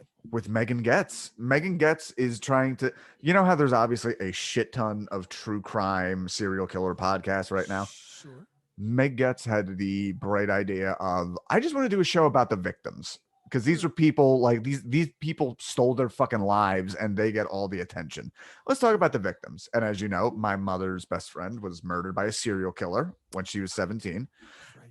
And when I made that aware to Meg, she said, let me get in touch with your mom. So my mom had her first podcast today, which I found out because Meg messaged me like, your mom's not answering her phone. Like, I'm sure she forgot. Let me look into this. And that's exactly what it was. So, man, I forgot about that. Yeah. God, your mom's best friend. Which serial killer was it? Richard Bagenwald, the New Jersey thrill killer. Ooh. Yes. Okay, I don't want to get off on this, but there's so many serial killers in this story. God, actually, I think right. God is a villain throughout the entire first part of the Bible, right? I mean, the whole first part of the Bible, he is basically a villain. Yeah. Okay. It doesn't make sense. He's really like the opposite, the antithesis of everything in the New Testament, which again comes with the whole retconning thing. This is not one. These are different gods. I know some like Gnostics have actually had the opinion that like it is a different God in the first half of the Bible, in the Old Testament. Yeah, no, it's Those are all just cobbled together. These cobbled together stories that were found in other books, actually very similar to them. And all of those actually they are talking in the Quran and things like that, talking about they perceive them as different gods, and that's not true. They're just cobbled together from other stories that kind of existed around the area and around the areas that they thrived in and talked amongst each other. And like, you can't believe that when I found more success believing in this kind of God, I call myself a whatever. Like, they know that all of that is cobbled together in that way. And that's really what these stories are. But where they differ in a lot of great ways, that's why they had to retcon it, right? Because they had to go like, well, we want more people to join, and we're not gonna be able to keep doing it if God's such a fucking asshole in our book. But we get it why he's an asshole. So they had to kind of just come in. They had to go the fear route. It's like, no, you do what God says because he'll be fucking furious with you. Yeah, well, no, right? Yes, but they went the sympathy. They went like the Jesus died for you. Right. Fucking, do you even deserve? I mean, you don't know how hard. Think about anyone in your life, anyone just a random person, maybe walked up to you and then just said a random name. It's like, he died for you. Brett died for you. You're like, what are you fucking talking about? Like, what? You would lose your mind over that. Like, I didn't ask Brett for that. Maybe Brett should have consulted me. Yeah. This is the shaming and the guilt that comes in, but that's all Jesus. That's how they retroactively did it, right? They kind of built it all up. Here's the narrative. There's God's kind of a little dickhead, but God sends down something to save you, and then he did it. He saved you. He saved you. Don't be a dick. He saved you. Believe in him and tithe. Hey, I thought you were living life on your own. Guess what? You owe it all to somebody else. So you better listen to them. I have to be saying, I have been mad at multiple people sometimes when a little early on in my atheism. That's where it comes from, because you go like, stop telling me I owe someone something. Right. I don't feel shame about it. I don't know who you're talking about. And that's where a lot of the anger comes You hear from. a lot of that shit. Like, oh, well, God made you with a God-sized hole in your heart. Like, no, I was fine. I was fine. You're putting this shit on me because this is literally, you're selling me acne cream. Like, don't you hate your big, stupid, dumb zits? Like, I think I'm supposed to have them here. You're supposed to have this cream. You are supposed to want to fuck and be jealous of people. It's just part of the fucking thing. Nothing bad happened to make you that way. Yeah. And then, those are things that you got to work on, and being jealous and all the negative things in there are actually bad for communities and your interaction with communities. And that's all it's based on. So anyway, that's boring. That's not the fun stuff. Well, we got to get to our boy Abram here. Yes. Abram, who will soon be known as Abraham. So right now he's Puff Daddy, soon to be P. Diddy. Yes. God shows up to Abram. And he burps on him first. God shows up to Abram and says, I shall give you the breath of God. leave your dad's house. I have a new land for you. So Abraham finally leaves the family homestead at the young, rebellious age of 75. Yes. Imagine being stuck with your parents until you are 75. I'm journeying onward. Gotta be honest, I feel a little old. I think it's about time I pull my own weight.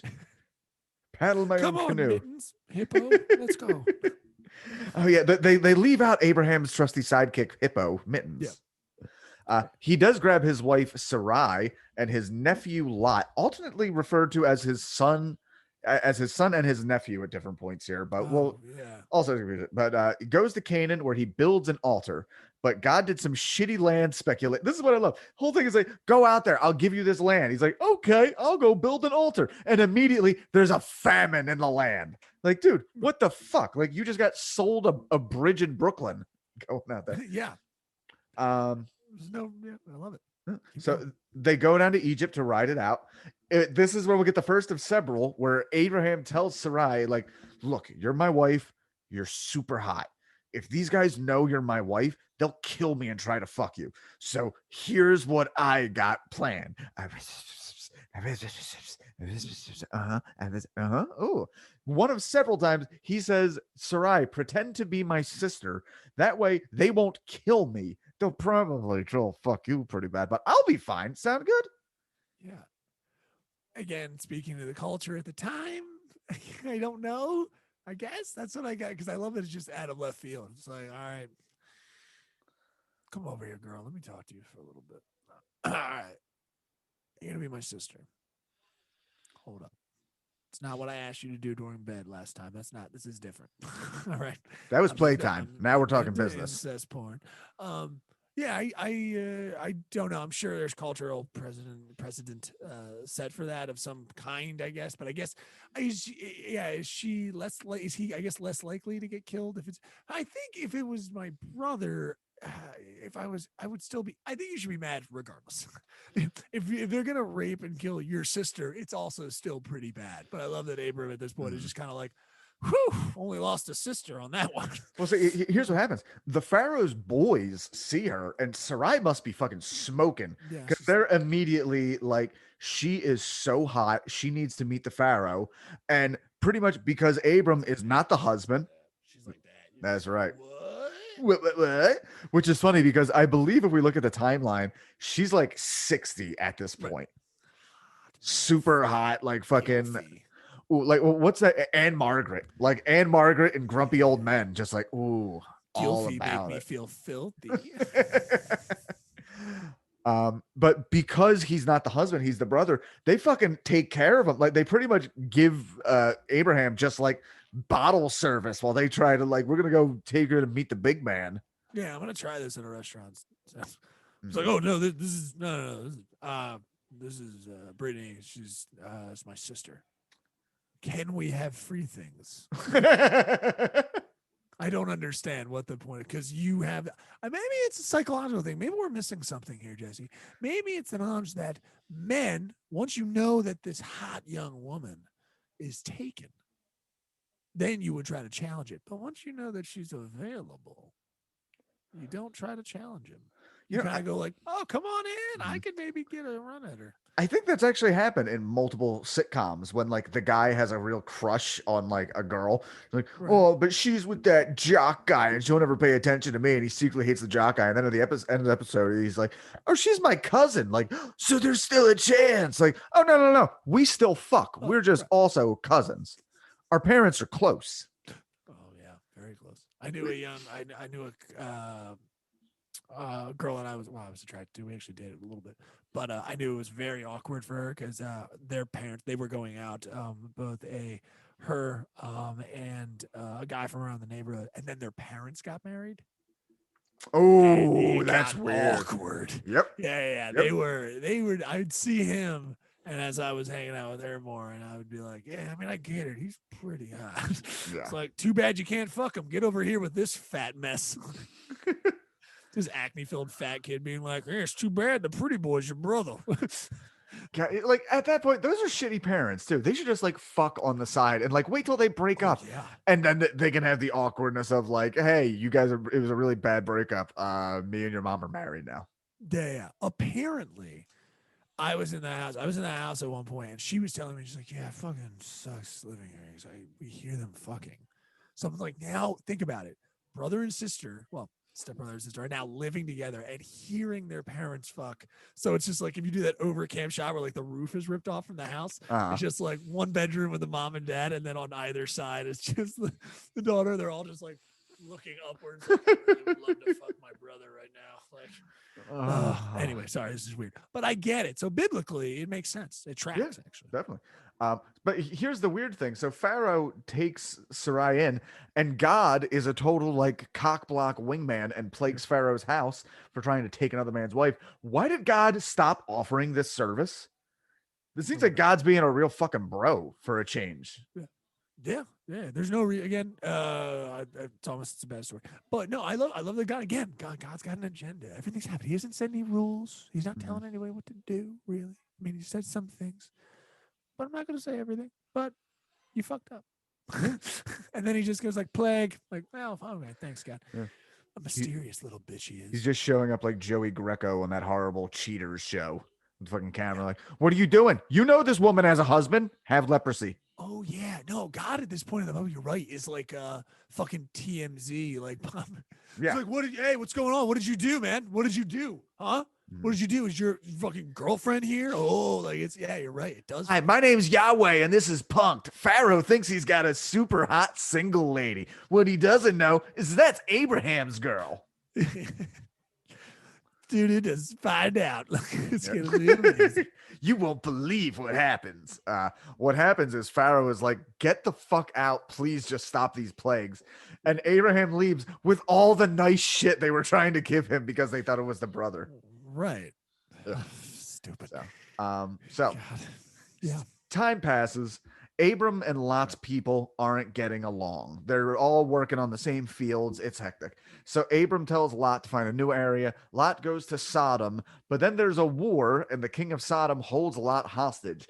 And Abram sends a crack squad of super Jews, the Mossad, to get back Lot. And there's a whole Zero Dark 30 situation here, which I don't know. There's a lot of just nonsense for like a few pages here. And then at one point I think everyone was like, mission accomplished. Pretty much, yeah. And it doesn't really pick back up again until we get to the fact that Sarai, despite being a super bangable 60-year-old, can't have kids. So sad. Sorry, I know that was weird, but I just again, speaking just like, you got to do it, man. Hey, if you're not popping out babies, what are you? You're kind of gross. The fact that she isn't killed immediately, I'm not surprised. Like, exactly. I am a little surprised, I should say. I could have given you over to Pharaoh. Absolutely could have given you over to Pharaoh. But no, you're not going to give me a son. What do you think the symbolism is for this? I mean, let's take it, keep taking it literally, but I was trying to figure out kind of like Sarai, I should say. She'll let me become Sarah, right? As Sarai, like what is your role at this point? Like, I don't know if God is just kind of like, again, doesn't want anything bad to happen, or I can't get a beat on him. Well, her role right here is to become a big old bitch, because what happens is Sarai feels bad that she can't have kids. So she comes up to Abram and says, Abram, I know you've been upset that you haven't had a son yet by me. I have a solution. Fuck my slave.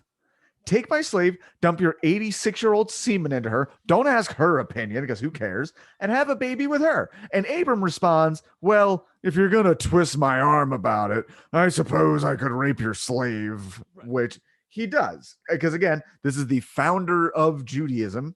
So, and all of everything else as a result. He rapes Hagar and gets her pregnant. And typical woman, despite setting all this up, Sarah is now pissed off about this. She like hates Hagar, even though she set this whole. I did what you told me, woman. This is modern day like polyamory and the tough time that people are going through right now. Yeah, I thought that's what I wanted, but I feel different now. I had so much love to give. I thought maybe I want that jizz back.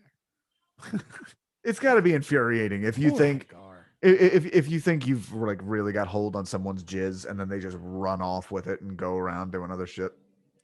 Yeah, it's like a lubed up marble. Yes, exactly. Just rolling away into storm drains and slaves. Oh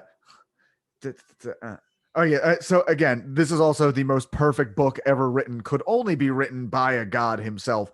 Dictates all our morality, and we're just raping slaves and then getting pissy about it when they get pregnant.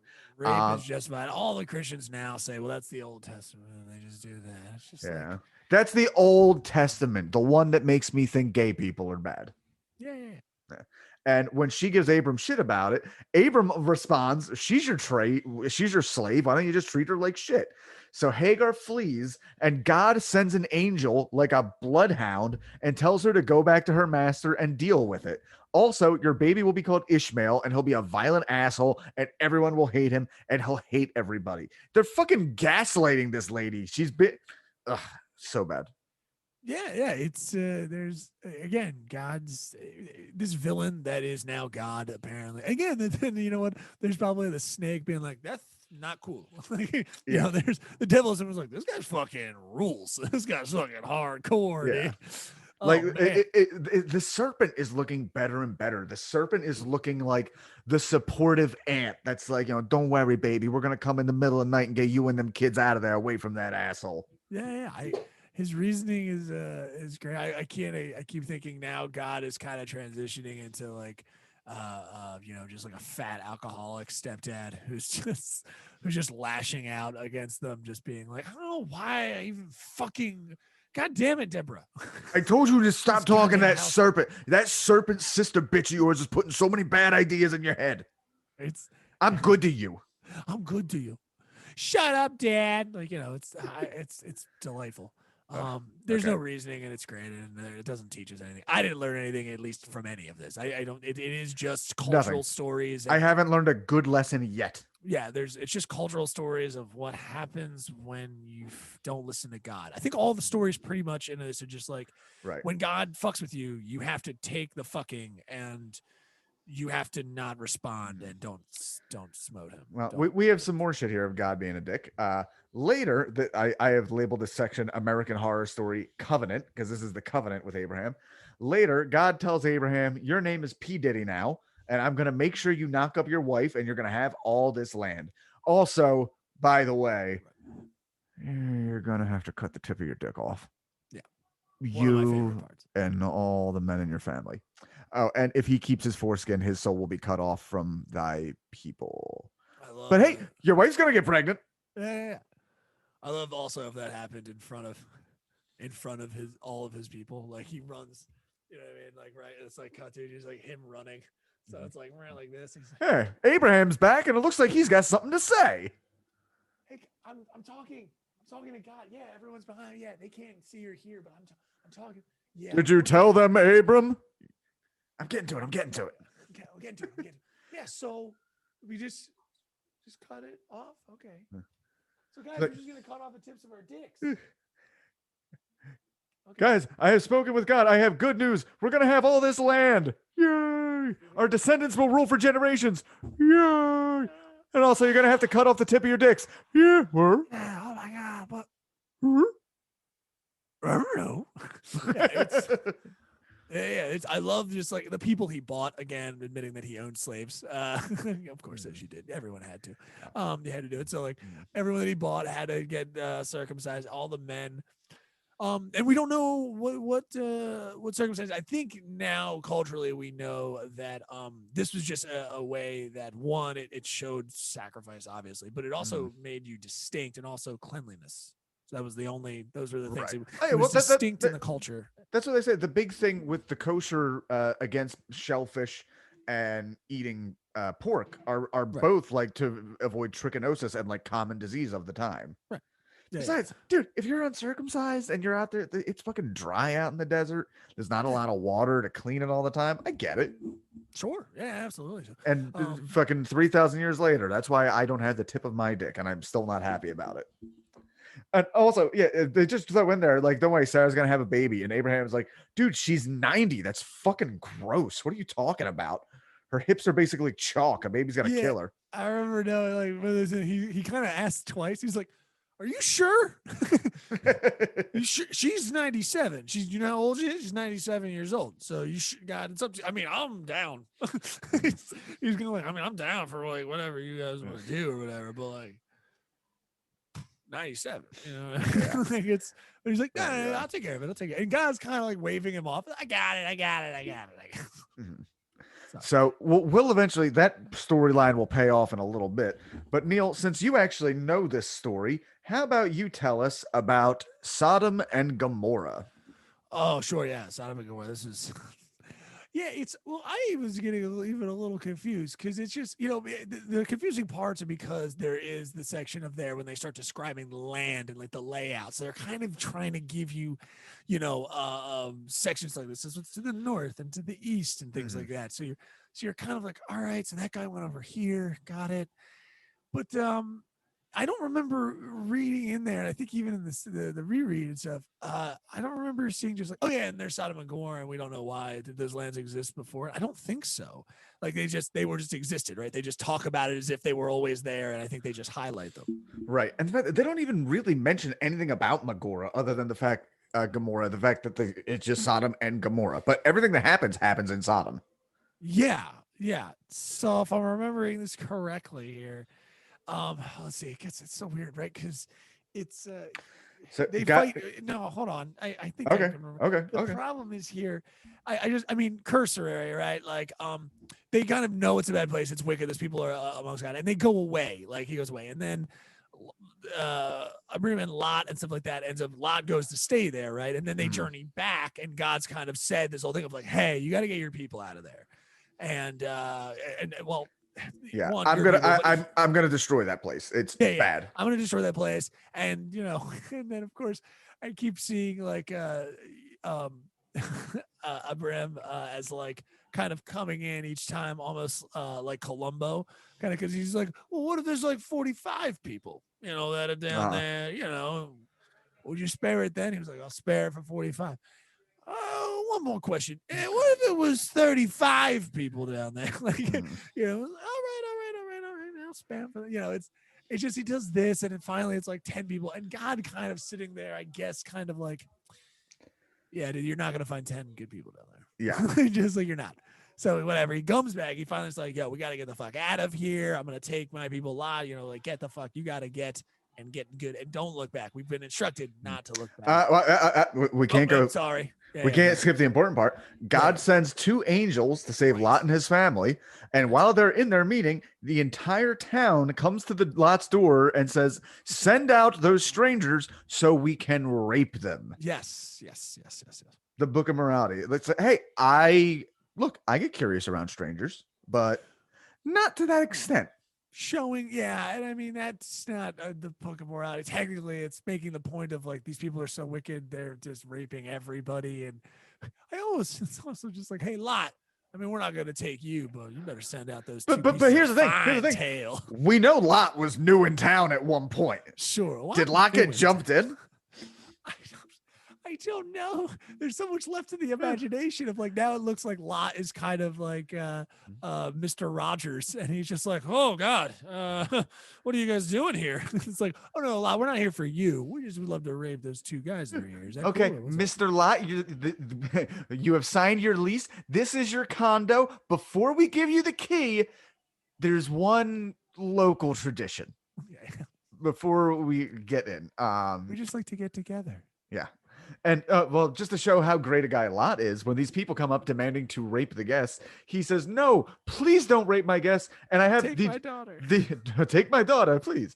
The direct quote, I have 2 daughters who have not known men. Let me, I pray you, bring them out unto you, and do ye to them as is good in your eyes. Don't rape my guests, rape my daughters, please. They're even throws in, they ain't even fucked yet. Yeah. Oh, they're prime.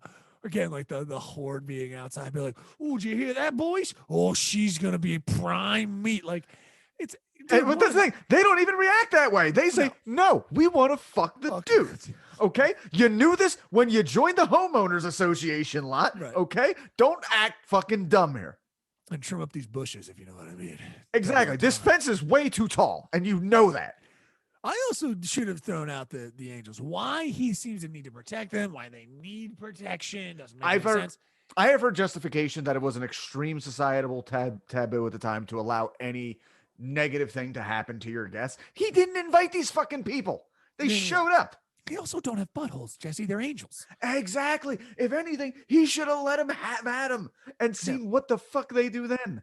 Yeah. They were just taking down the pants and doesn't even have a butt crack. It's just like a Lego like bend.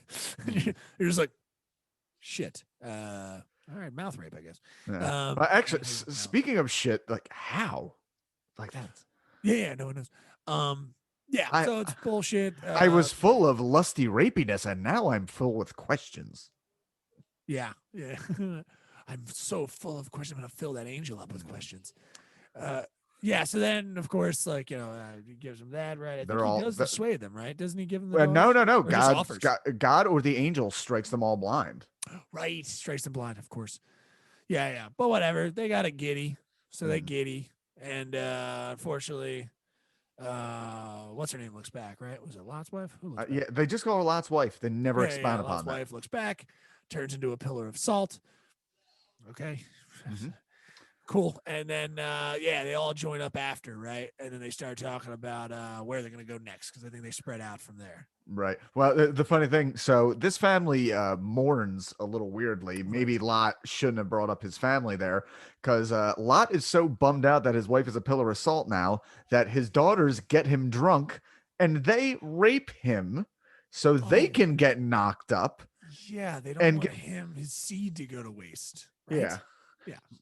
Like, that sure was nice of Daddy to try to get us laid. We should return the favor for him. Yeah, so they give him the old 1-2. Mm-hmm. I don't know, man. I'm exhausted already from the story. I just am. It's just, man. So they like take, they rape him. They make sure he's asleep, I think, right? And here's the thing. They even make note that one does it one night. So this wasn't a last minute thing. It wasn't like, then he gets drunk again. The things got out of hand last night. It's like, yo, we should do that again. Yeah. It's like, ooh, they're like playing a little coy in those sentences. It does sound like they are. Just like she's like, "Hey, Tina, what did you do last night?" It's like, I fucked Dad. What's wrong with you? Hell yeah, girl. Yeah. Woo. Ooh, I want to get some of that. Go get some of that, girl. Like, it's like, it is exhausting. The more, and again, I've heard scholars go like, "This is a time before time, so technically the morals of this are not reflected." I'm like, this doesn't work as a parable. It doesn't certainly. It doesn't work as parable. Doesn't work as history. Yeah. Doesn't work from any ethical standpoint of how people should conduct themselves. So I'm actually surprised. There is a guy when I worked in the porn business. There is a producer who only makes family fantasy films. It blows my mind that he never did an adaptation of this story. Yeah, true. Oh wow, really? Yeah, he should have. Yeah. J.W. Ties, make a lot and his daughter's porn. You're pretty much already making it. You just have to put in some voiceovers. It's gonna be the only thing in that story that's asking for it. Oh. And again, just fucking heinous thing, and we're already off of that, and we're to Abraham and Sarah now, and this is actually where we will no, I guess we'll go as far as Abraham and Isaac, which is right after that. So Abraham once again pulls the pretend to be my sister bit, and now the Bible decides to chime in. Also, by the way, she was actually his half sister. Fucking Twister Rooney, my God! So I've been fucking my half sister. Cool. I thought this was just a bit we were doing. Like, no, we have the same dad, different moms. Like, she's thick though. Yeah, she is. It's like, yo, but seriously, I mean, whatever. She's my half sister, not my half sister. Who cares? Yeah. Listen, I tell you what, my sister might be half. That ass is whole. It's a whole ass up in there. Sarah, girl. Sorry, I'm just losing my mind. Sarah gives birth to Isaac at roughly the same age that Betty White is right now. Oh, this fucking prince over here. He's like destined to be fucking prince. And of course, because she is an abused wife and has had to deal with all this, and she set up her husband with, her hot slave lady who he had a baby with. Now that she has a baby, she just starts whispering in his ear, "You should get rid of Ishmael. He's a little asshole." So God chats with Abraham. And I also have the note here. I feel like this is when when me and you, when we need to confer on big shit, just like, yeah, my sister wife wants me to get rid of her slave wife and the kid. Well, shit, can you give me some vodka while we figure this out? Right. Yeah. Let's talk this out. It's going to be a while. Order a pizza. Yeah. Order pizza. Let's go throw the ball around with the dog. We'll come up with something. Yeah, it does sound like that meeting between two guys being like, I don't know how we're going to bury this body, but we'll figure it out. Like, I mean, I have no idea why or what this is supposed to show. I can only say that I guess Sarah is coming to her own as a badass bitch. And from a narrative thing, maybe she's just becoming a badass like character.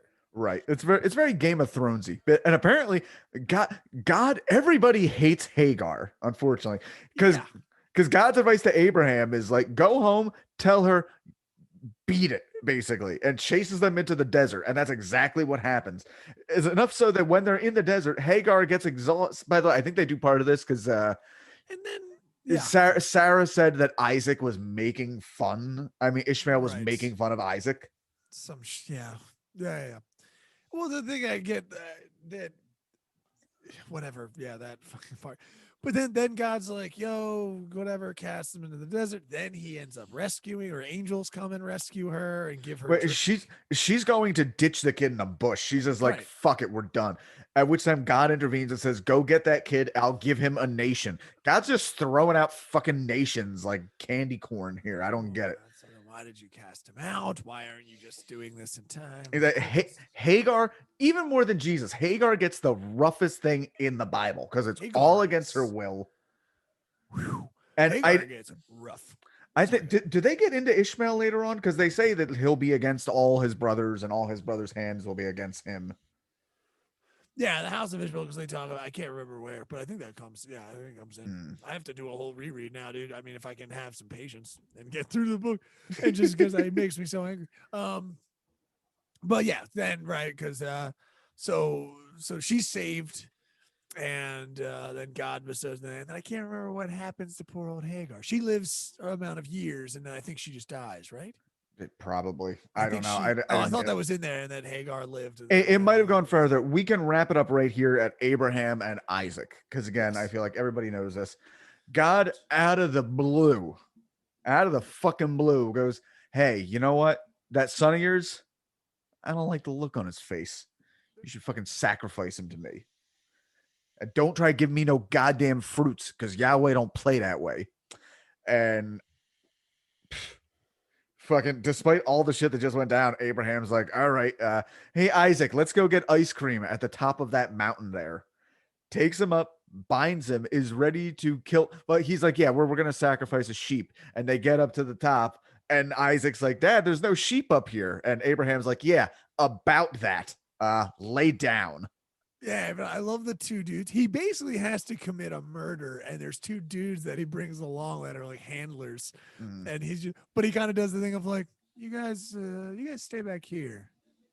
We'll go on alone. Yeah. Like, it's like, dude, those guys are suspicious. Like, you sure? I mean, we always go help you out with the sacrifice. No, let's go. Let's go ahead. Make sure it's safe. Isaac, come here. Yeah. Come on, you fucking. Yeah, but is he committing murder? Are those people? Should they? And why weren't they there? I just have so many questions of like, why didn't they go with him? Like, why is he hiding this? Yeah. Or do they not need to see it? Is this commanded by God? Maybe they won't understand. Because again, apparently all the people in Abraham's family worship God, but he's the only one who talks to the guy. Right. Well, you know what I mean. You know how it goes. Yeah. You know. God's the big boss. He doesn't want to trace back to him. Well, you know, he's a celebrity. Il capo di capo. Yeah. And at the last minute, God jumps in. He's like, dude, what the fuck? No. And I've actually read somebody, I forget whether it was you who was talking about this or somebody else, where apparently there is an interpretation of this part of the Bible that I actually agree with, which is pretty much like Abraham fails this test. The real test is like, don't kill your fucking son and say something. And that's why God waits till the last minute to give him every opportunity to be like, no, I'm not going to do this. Oh yeah, I don't know. I don't remember anything possible. I wouldn't put it past it, because yeah, the again more confusing messages like a fucking drug addict girlfriend of just being like, just being like, well, you were really gonna do it. Holy shit, dude! I really didn't think you had it in you. Wow, fucking, you do love me. Wow, man. All right. Yeah. It's cool. Put the knife down. It's all good. I know, right? He looks at his son and be like, Isaac, right? It felt real. Like he was really, that was like Lincoln and like the movie Lincoln. What's his name? It was really good. You emoted. That had to be something after. Like, do you think he had to like take Isaac to the toy shop? Like, don't tell your mother about this. Yeah, we're gonna get you extra sugar milk tonight. There you go. Ooh, extra goat's milk with guess what, salt, and you'll never forget this, more salt. Yeah, some from Lot's wife. We got an extra shipment. Yeah, we got your aunt. She always was a salty dame, wasn't she? We're fucking around. Sorry, I almost killed you. No, but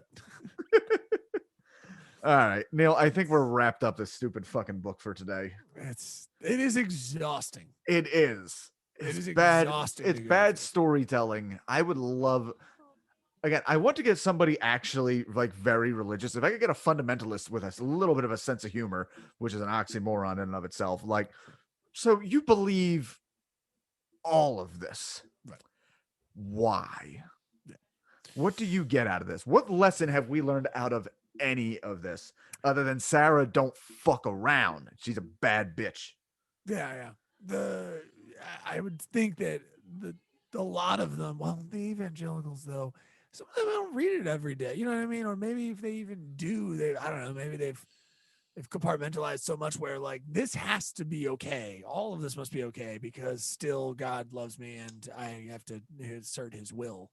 So you just kind of, I think they retcon themselves in that, right? In the same way we compartmentalize so much other stuff. They just retcon, they just compartmentalize it and go like, well, yeah, but we do really good stuff in the church and we all, all that has to, it's like a sunk cost fallacy. Yeah. So like if you're sinking costs in a religion like that and over again and all the negative stuff, you're like, well, I can't just stop now. My whole I put too much into this. Yeah, my whole family's in there. That's why it's so tough when they have to leave like Scientology or sometimes things that are rough, like Jehovah's Witness or Mormonism and things like that. They're like closed communities. It's really tough for those people to have to fucking leave those communities. So they must all just be fucking just faking that this is a good. I want to know at what point this became like just gobbledygook gibberish. Like this doesn't sound like anything even close to culture that I'm aware of or how people act. No, and it's even the amount. So without the context, what I would again urge everyone to check out like more of the obviously I hate I hate the Bible. Yes. But the Richard Carey, if you want to try to understand where you think some of this stuff comes from, Richard Carey's books take care of a lot of that, pairing together different stories from other cultures and multiple languages and things like that. And he kind of goes like, well, this also happened in this book over here, or the killing of a son is featured here. Like, yeah, I don't know if you noticed, but the guy down the street also has Darth Vader. He has him as the uncle. It's a little different, but I mean, isn't it a little weird that George Lucas's neighbor was kind of writing that? Does it really seem like George Lucas had the one and only truth there? Yeah, Up the Block is like Star Trek, and then we do more Star Wars here. Like they're like, all right, well, I mean, I guess it's a little different, but I don't know. Do you guys have the Force? Not really. Not really. We got kind of like a Spocky kind of Vulcan. They're kind of like Zen. Can you like knock someone out by like kind of giving them a chop or pinching? Yeah, we can do that kind of stuff. That's pretty sweet. We don't have that. We have like the mind trick. It's like I'm mentally pinching your shoulder. It's like, oh, okay, that's a thing. Do you have a hot chick in yours? Yeah, a black one. Like, ooh. I could be talked into that. Okay. Ooh, girl, she got braids. All right. It's exhausting though. So thank the whole book. You can't read it critically. If you read it critically, it is agonizing. Again, having just read Infinite Jest, which is dense and fucking not good for long stretches of it. This was so much more exhausting to take notes of. And I know all these fucking stories. Sure. You just forget that they're summed up in like such little lines and then the back and forth. And you're just like, so that's the entire context there for that. That's it. That's all that's featured in just good because that's what happened. Darren Aronofsky made a whole thing about the movie. Made a whole Noah. Mother. And he made Mother too, which is all of this, but he also made the movie Noah with Russell Crowe. Oh, right. Which you realize now is like, if you cut out the part where his son fucking rapes him, it's only like 10 sentences. Yeah. I don't remember the movie Noah, actually. I want to go back and watch if that's what they have there. Oh, we definitely should. With what his son watches. The Russell Crowe one. I think I've only seen parts of it. I know. It's worth, like all Aronofsky, even the worst of it is worth one watch. Oh, really? Yeah. Okay, I will do. Okay. All right, buddy. Thank you for doing this. Guys, listen to Cult of Us. Check out all the shows on DropTen Media Network. Anything else you got to promote, Neil? No, I don't think I know. Yeah, I don't know when this is coming out. So I would say it's coming out tomorrow. I got nothing in the barrel right now. Cool. Aside from all that Game of Thrones shit, but I'm not ready for that yet. You can check me out on the 23rd of February at the Laughing Fox in Magnolia, New Jersey. Come check me out. I'll be featuring for a sweet old comic there. So you can come on, check us out at the Laughing Fox there, and you can get tickets information at IamNeilWood.com. Awesome. All right. Thank you very much, Neil. I'm going to stop recording now, and we'll be back with you next time for Genesis Part 2. Part 2. Yeah. What's Latin for 2?